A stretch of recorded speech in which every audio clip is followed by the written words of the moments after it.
हाल ही में रिलीज होने वाली फिल्म एनिमल में बॉबी देओल के किरदार के खूब चर्चे हैं। गो के फिल्म के इख्तिताम पर वो मर जाते हैं, लेकिन उनके वालिद ने भी बॉबी देओल के किरदार की तारीफ की है। अदाकार को इस हवाले से मुबारकबाद पैगाम भी मौसूल हो रहे हैं। ताहम बॉबी देओल का कहना है कि उनकी वालदा और लेजेंडरी अदाकार धर्मिंदर की अहलिया प्रकाश कौर ने फिल्म एनिमल के बारे में कहा कि ये सब मुझसे नहीं देखा जाता। वाज़ेह रहे कि 1 दिसंबर को रिलीज और संदीप रेड्डी वाघा की हदायतकारी में बनने वाली इस फिल्म में रणबीर कपूर, बॉबी देओल, रश्मिका मंदाना और अनिल कपूर समेत दीगर अदाकारों ने अपने फन के जौहर दिखाए हैं।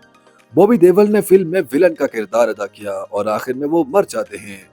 बॉबी ने फिल्म में उनकी मौत के सीन पर अपनी वालदा के रद्द-ए-अमल के बारे में मीडिया को बताया और उनका कहना था कि मेरी वालदा कहती हैं कि ऐसी फिल्म मत किया करो, मुझसे नहीं देखा जाता। जिस पर मैंने उनसे कहा कि मैं आपके सामने जिंदा तो खड़ा हूँ, मैंने सिर्फ किरदार अदा किया है। बॉबी का मजीद कहना था कि ताहम वालदा बहुत खुश हैं, उन्हें उनके जानने वालों के फोन आ रहे हैं जो उनसे मिलना चाहते हैं।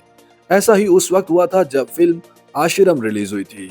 याद रहे कि बॉबी देओल आर्यन खान की वेब सीरीज में किरदार अदा करते भी दिखाई देंगे।